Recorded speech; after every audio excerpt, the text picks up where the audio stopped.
Okay. Hi, everyone. Does that sound all right? Yeah? Cool. Yeah, maybe when I was thinking about this conference, and I'm super excited to have this happening here in London. I was, I guess, working out, kind of like this is not my typical crowd, like it was like probably 3 years ago. Now I look over the general operations at LostMy.Name. We're about 70 people now, so I kind of like slightly, I'd say a bit away from kind of like the day-to-day technical decisions. However, we do have Rob Watts and Yotam here in the crowd, who's the head of engineering and CTO. So if you have any questions about some of the stuff that I'll show and how do we do that, please speak with them. I'm probably just gonna nod and look beautiful. I'm again kind of like not my typical crowd, so I thought kind of like what's the best way for you guys kind of to get as much as possible from this. So I'll give a bit of history about LostMy.Name and really kind of like try to give you a deeper dive of how we operate as a business and the different functions. I think that's the kind of like most technical piece I can give. And then talk about kind of like how did we get to Solidus and into Solidus, sorry. And maybe, if time allows, we'll talk about kind of like a bit of a wish list that we hope to push through the community. So,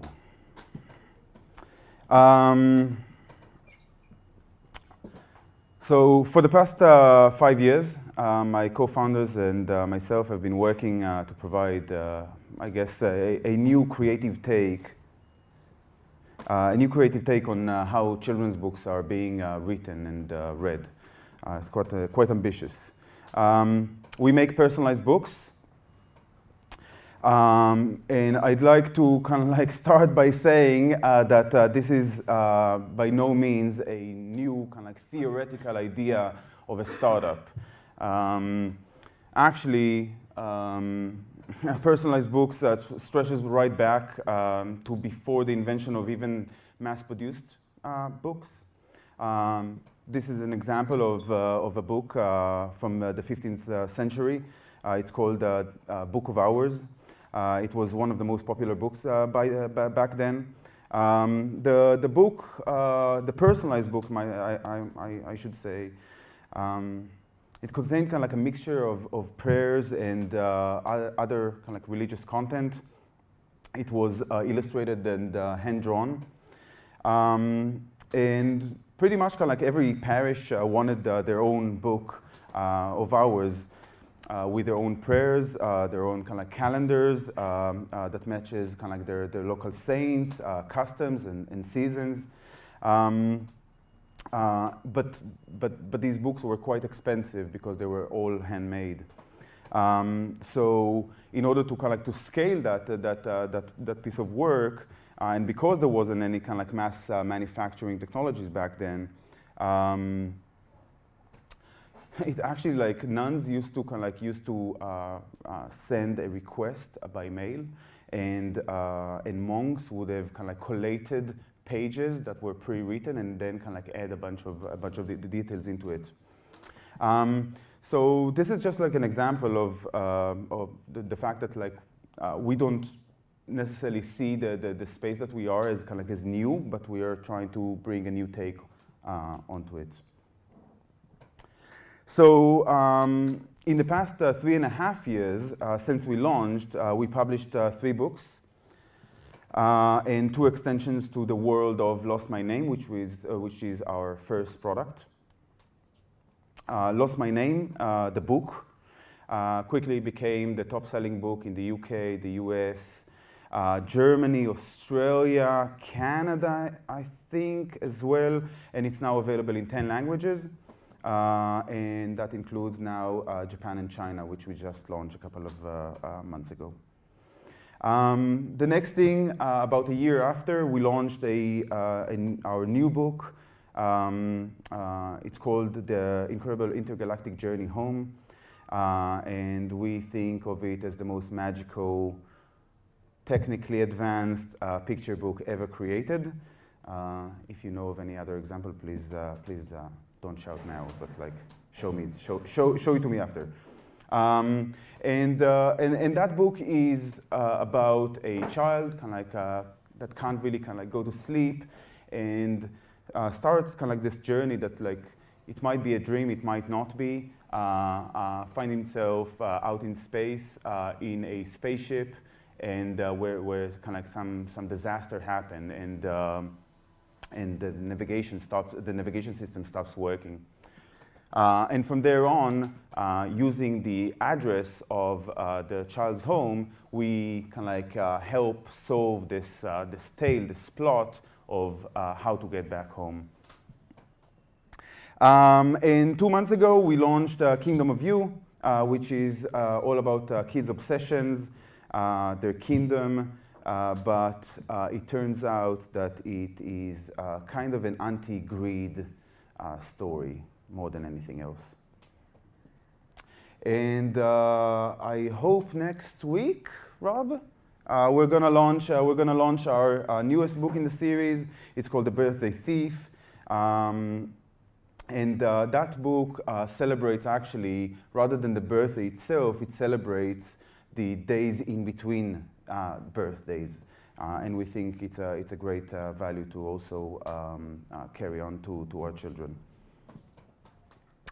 3.5 years, we've sold 2.7 million books which is a lot. We never really expected to sell that many. We're quite pleased and humbled by that. I'm gonna maybe ask you guys or give permission if I get too boring to go to LostMy.Name, have a look, and create a book. Try to play with the interface. The idea is that we think of our books as co-creation. That means that, generally speaking, the speed of creation and the input that you give into the system makes you feel like you're part of the creation process. For this conference, we also have a 25% discount code. So if you'd like to purchase, you can use the code Solidus 2017 for any type and any size order. You can use it for friends, family, or whatever after the conference. It's available for the next 2 months or so. So personalized books. I just like to say that not all personalized books are created equal, I guess. In some cases, and that's how we started, we actually felt that personalized medium actually can yield sometimes worse results than different books. Either by just being trivial, by a crappy execution, or worse, by introducing a personalized element, such as injecting a name into a book, while the story itself isn't necessarily personalized. And that sucks. And that was actually one of the examples that we when we first saw that medium, we said, I bet we can make it way better. So again, didn't start anything from nothing, but built on top of technology advancement in the field. And we think we're really trying, I guess, to change that old medium, which was kind of sucky, to something that we feel, if done well, can really have a huge impact. So for us, it's not just about selling books, even though that figure I gave you was quite big. We bring extraordinary stories into children's real lives to show them that amazing things can happen to them. And the to them, I think, is a big part of personalization story. And I'll tell you kind of like a bit more about kind of personal stories and how we see it in a second. And it looks like it's working. These are just like a few examples of the thousands of pictures, emails, posts we get every day from parents, mainly after they had the experience of reading our books to or with their children. Cool. So we make personalized books, right? What does that actually mean? So I'll give you a bit of the theory. Or at least how we think about it. We think of storybooks as the edge between kind of like reality and fantasy. A lot of non-fiction books are like that. A lot of fiction books are like that. And what we're trying to do is like we're pushing elements of reality into the fantasy of the story. Your name, your birthday, and so on, right? So we're bending it a bit. And this is a funny example of how kind of like kids perceive our books, because there are most of the time they're like the protagonists in the stories. They actually feel connected, and this guy is just like crying because he realizes that Hubble from the Intergalactic Journey Home story is not going to come and visit him. And the customer here is just suggesting that like we make a plush toy so she doesn't have to like handle that.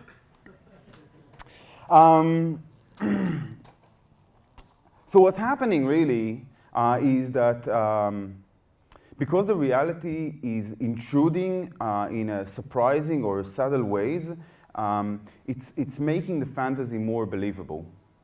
And the process then reverses itself after the story is over, because the fantasy was kind of like more believable, at least elements of it, and that leads to increased chance of the ideas resonating in reality later on. To those story themes of those story themes of kind of like courage, curiosity, kindness that we talk about in the first book, LostMy.Name, hopefully will stick longer with the readers. And that's a beautiful thing.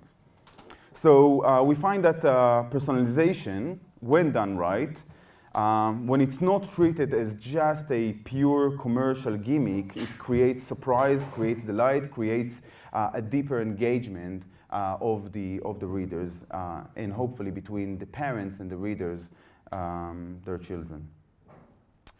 There's even a very interesting stream of academic research done in Manchester University that shows the benefit of personalization in media and how it impacts kind of like the learning ability of children. Better word recollection, deeper engagement,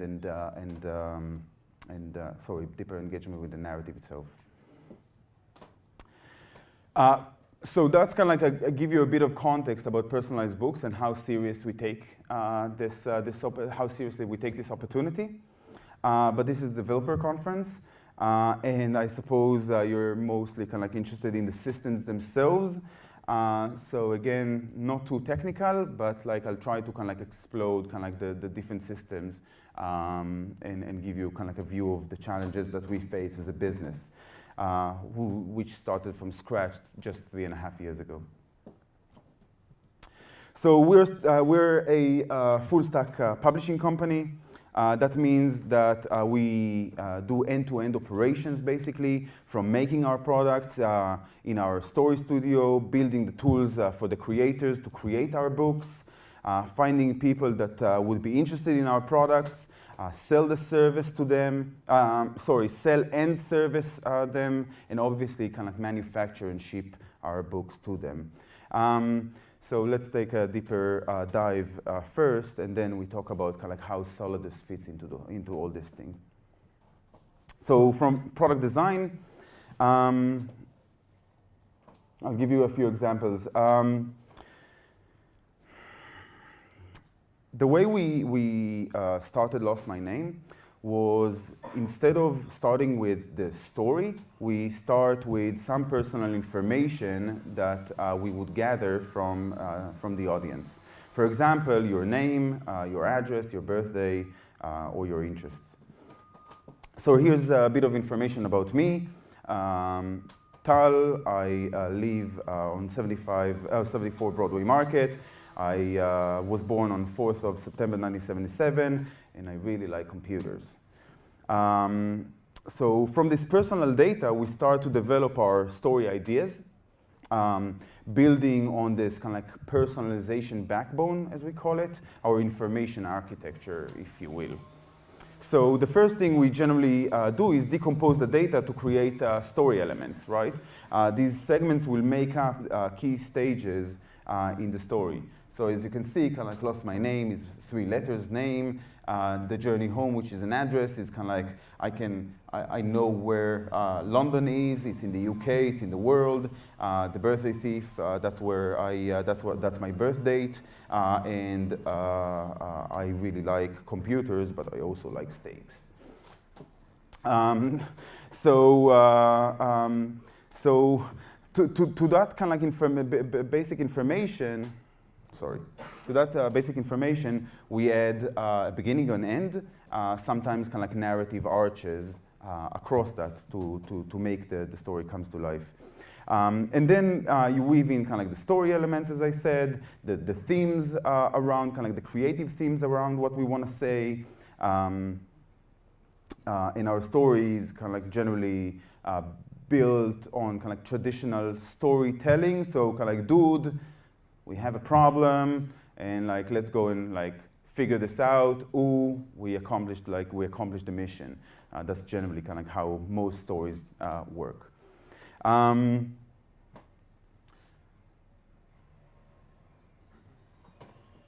And underlying kind of like this narrative, this creative narrative, the piece that like really gets people engaged in the story, we have these kind of like values that we try to cement within the story, and we think it's a really important piece, especially within children's literature.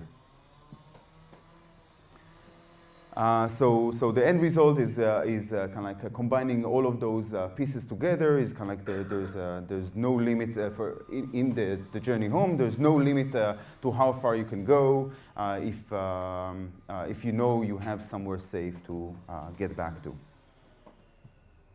We also do horizontal personalization, as we call it, and that basically means kind of like delighting moments within the book that doesn't necessarily come out in the narrative, but are using kind of like graphical elements in order to enhance the delight of the story.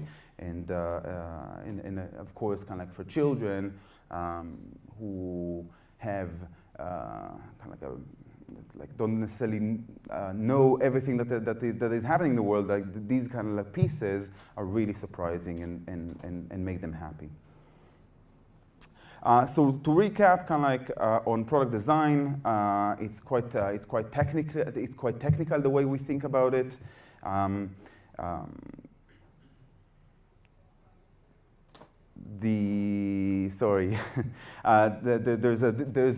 For each book that we make, there is a personalization backbone. It starts from some information that we gather, and then we follow on with the story that we make. Cool. Personalization engine. So we saw that we aim to kind of like to build kind of like on top of information and start kind of like using storyline and images and typography and generative art, which I'll talk about in a second, and logic in order to make our books. So that's quite a big effort, and that's required quite. You guys come in? Yeah. Sorry, there's people outside. Yeah, cool. So this is a good example of kind of like a very elaborated spread in one of our books, The Journey Home. You can see kind of like a map that is being taken from Google, from Bing Maps. They're cheaper, not as good. A bunch of kind of like illustrations that are coming in, made by a human. Data that we gather on the purchase, like what is the address, and that's kind of like looks like a signposting. So there's a bunch of elements that we need to combine throughout the story in order to make it really really engaging. And it's obviously kind of like the thing is that it's open for any kind of input that the user would put in.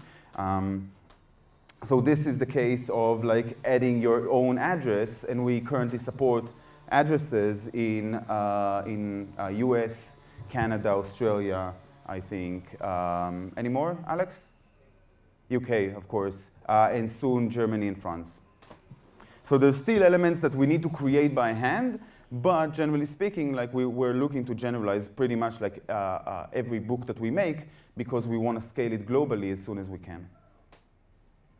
That's what the user kind of like sees and help us kind of like navigate the like sets their home specifically, and as soon as they can do that and they pick and they approve, we can create their book. Another piece of rendering element is obviously language. So you can see kind of like that language can be like when you're trying when you have to imagine kind of like all the kind of different protagonists in the story, you have to be quite elaborative in the way you kind of like construct stories and make sure that you inject the right verbs, adjectives, and so on into the story itself. So that goes on as well. And the last piece is what I call dynamic renderers. So basically, I don't know if I have actually, but basically elaborative graphics that would delight customers, and we do that with open frameworks, typically injected, but we also support JavaScript soon, and we can make some fabulous kind of like never been seen before kind of like renderers. Or graphics really that can kind of like really heighten the story. So this is a constellation system which writes kind of like uses the name of the protagonist again. So mid last year we started working on a new tool. We call it Project MUSE. It's a holistic approach to creating and delivery of our products.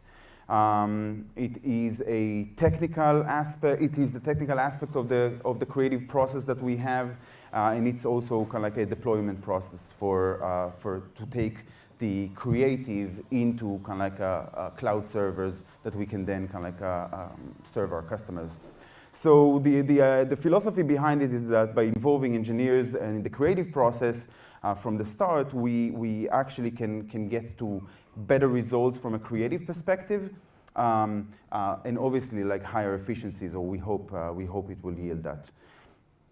If you want to learn more about kind of like MUSE, you're more than welcome to join LostMy.Name, and we'll talk about it a lot. Marketing.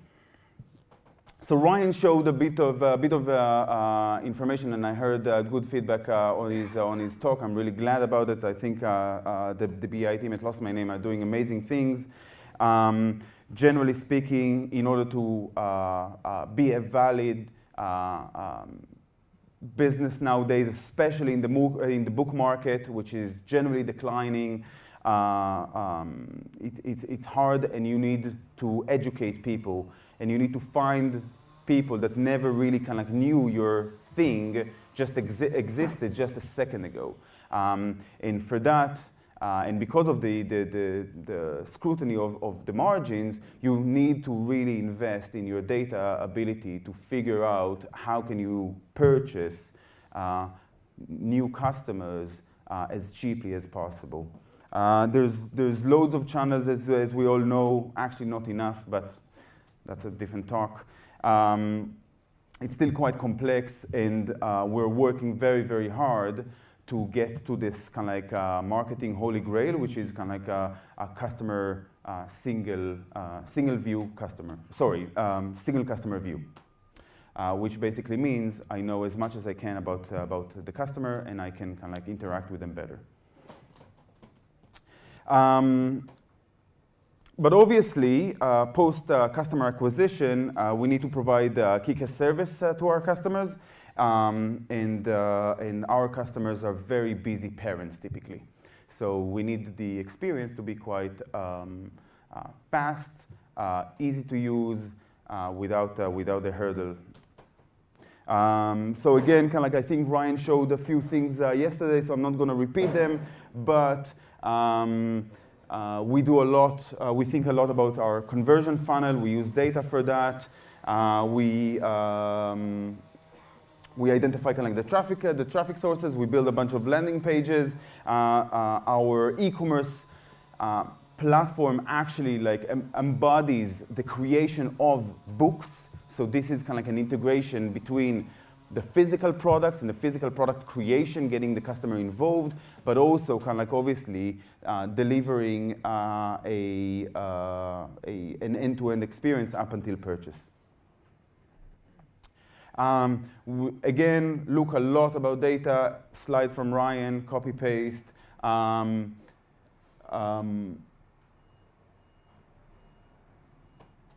Funnels are really, really important piece of the puzzle at LostMy.Name, especially as we grow the number of products. Just a year and a half ago, we had the simplest funnel.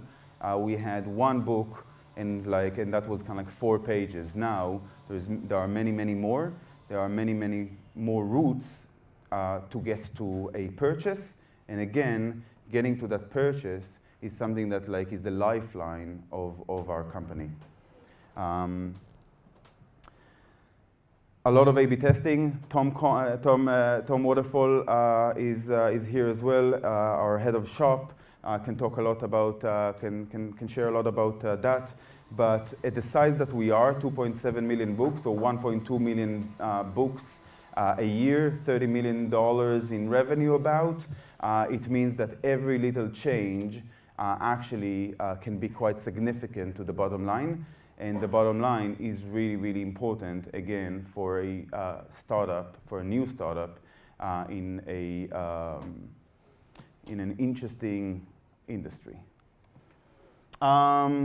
So just an example of A/B testing and how important it is. A bunch of controls and social proof that we've added, and we've learned that really help kind of like customers convert, because obviously children in general are like, or parents in general like tend to protect their children, and that's, I guess, is a good thing.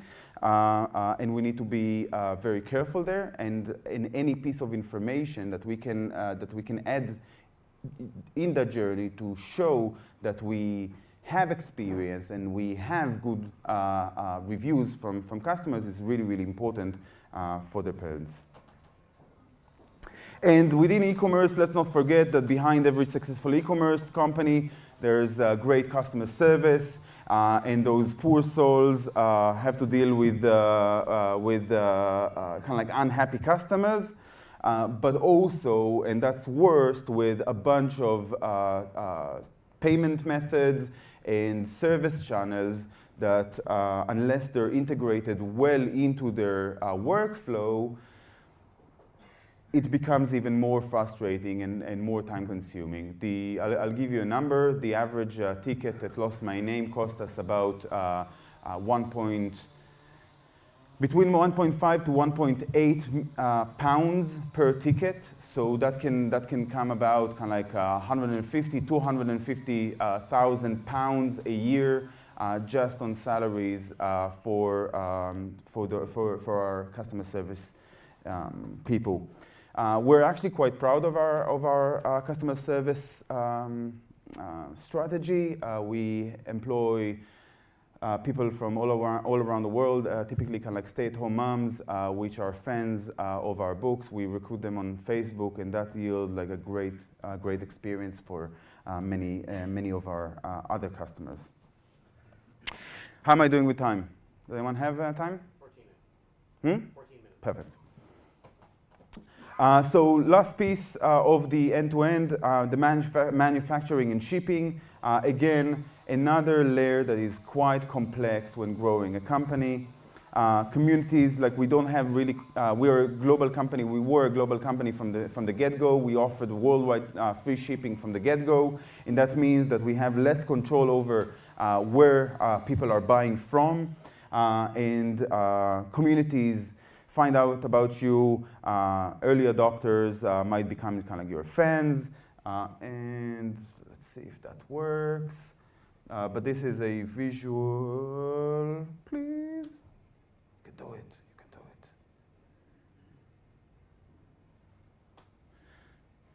Yeah. So this is kind of like a real-time data for coming, sorry, not real-time data, this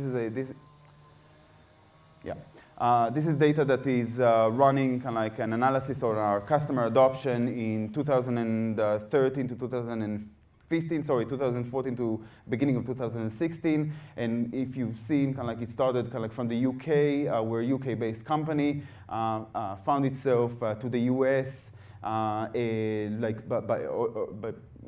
pretty much organically. And as soon as that happens, kind of like you see a lot of customers coming in there. And then Australia starts. So the action that like we need to do is actually get those books to customers. And how do you do that?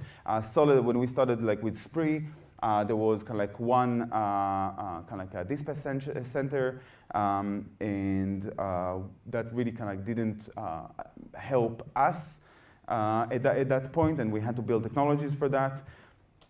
The biggest problem of shipping anything to customers, and especially kind of like low margin books, is the shipping costs themselves. So our strategy was to open up new manufacturing facilities closer to the customer as soon as we've seen adoption of customers. So it kind of like looked like kind of like beginning in England, and then we opened up in Rochester, New York. We had to open another print facilities in the UK because of demand.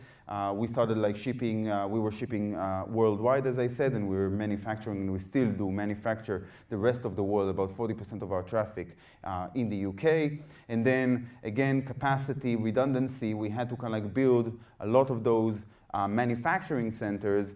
And as soon as we get the order, we then like only then go and manufacture the work. We now have in Australia, and I think in total we have about 14 manufacturing facilities around the world now. Yeah, good. So kind of like that's generally kind of like the scope of LostMy.Name. I hope that was useful. To recap, kind of like we're a full stack publishing operation. That means end-to-end operations, and it's becoming more and more complex. The fact that it's getting more and more complex means for a startup that what we see is a slowdown in our ability to make innovation because of the complexity, and that is part of the things that we hope as a community to solve, at least from an e-commerce perspective, and we do that with other communities in other places.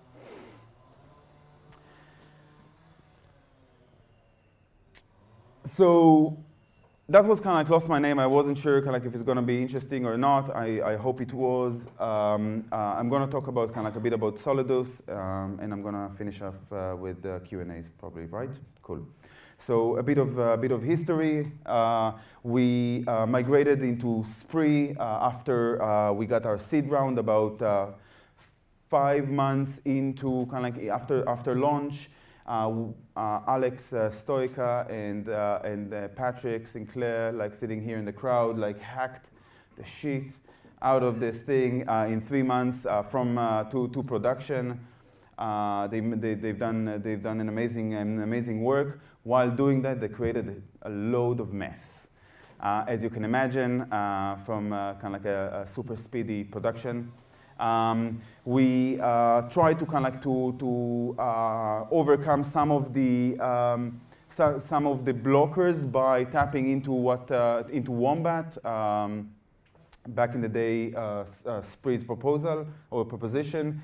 We got rid of Wombat because it didn't do a lot for us, and we developed kind of like a bit of frustration, honestly, from the Spree e-commerce code and their support system.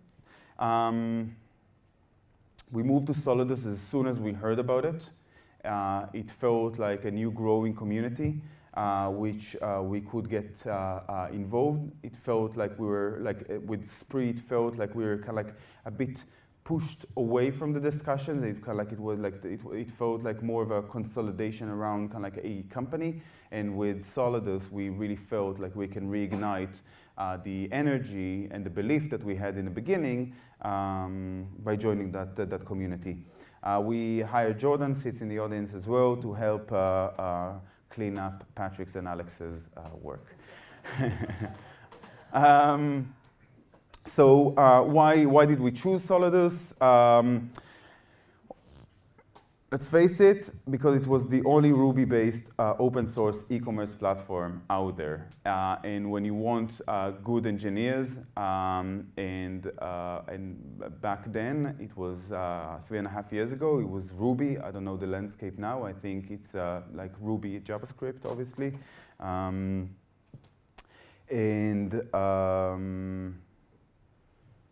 And 3 years ago, kind of like Shopify had an offering, for example, but it didn't really kind of like match personalized nature, for example. It didn't do a lot back then. It was quite simple. So we knew that we wanted we have specific needs, and we thought like an open source platform where we have control over the code can really be beneficial for us for the long run. The other thing that like Solidus really helped us, and like Alex, I'm sure kind of like you remember, like in Patrick, we didn't know a lot about e-commerce concepts. So tapping into an existing e-commerce platform after kind of like baking in like our basic solution was really educational for us. We learned about kind of like how do we do inventory, how do we do shipment, and a bunch of other things that we got straight out of the box, or at least the concept of them, which we can improve to our benefits. We got multilingual to begin with, which again, kind of like for our company was really, really important. The shop piece, the front end was never really kind of like that useful for us. We felt it constrained us, and very, very quickly we kind of like separated, or not that quickly, first we made a mess, then we separated the front end from the back end, and now, at least until the checkout, we run on React, kind of like with a split service between kind of like the back end and front end. So I hope that's kind of correct, but like today, like Solidus ecosystem kind of like at LostMy.Name looks a bit like that.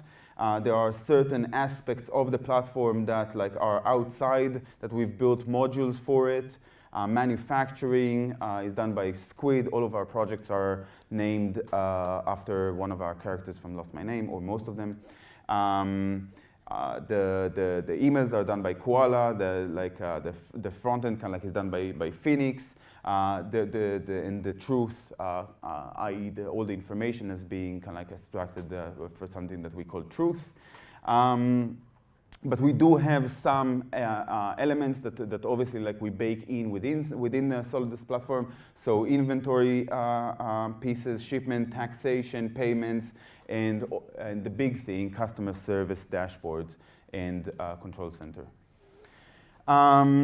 So I kind of like, I'm just gonna try and finish soon. I think what we're seeing as a technology deciders, we're seeing kind of like Shopify and even Facebook taking big leaps, making a lot of advancement in e-commerce.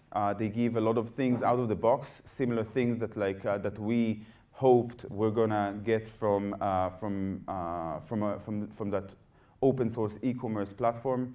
And we really think that in order to make sure that we are at the forefront and we constantly like have a growing community, I think like ideally we would work better, we would make the platform more extendable, and we can share knowledge between us so we can compete with those big beasts like Shopify. So I'm not going to talk about our shopping list, but I did add it to the deck that is going to be available after this talk. It has improvement. It has like needs in kind of like or proposals for improvement in tax integration, more flexible payment methods, much better shipping customization, which is really important for us, as you've seen.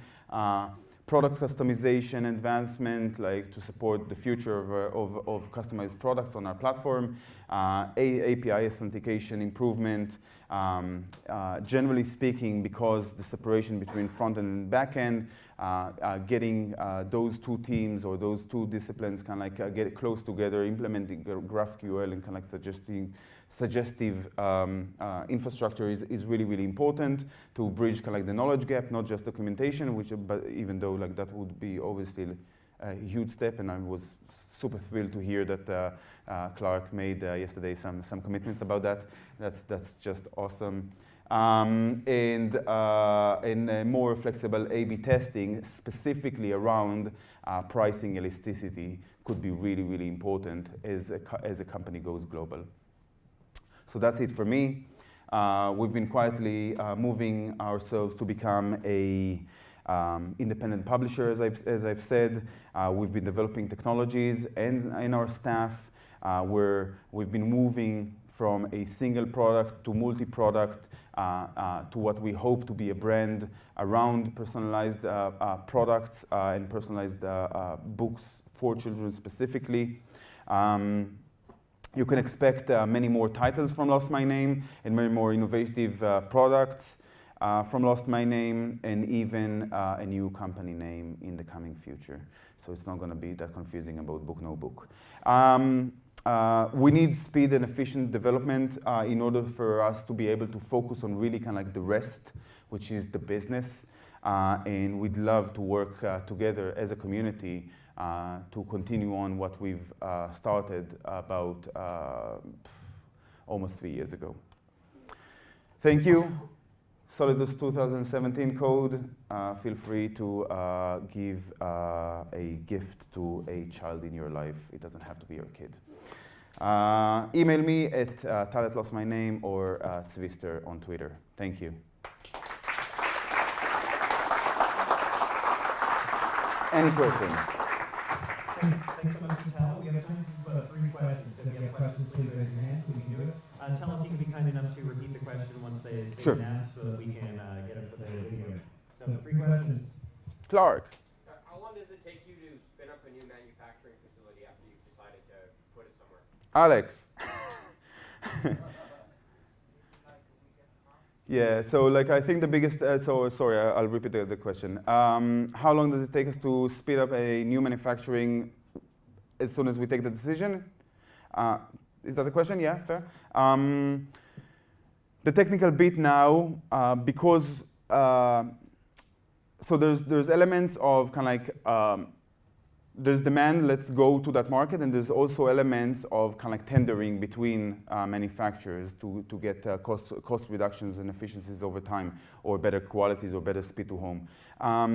As soon as you make the decision, the biggest piece is the legal stuff and getting the actual book ready, and typically kind of like spinning up a new manufacturing facility from a technical perspective is not a blocker, but I would say it's about a week and a half of exchanging communication protocols and making sure our communication protocols, whatever they are on the other side, make sense. And that's done on not within Solidus, but within a model that extends Solidus called Squid. Any other questions? Cool. Thank you.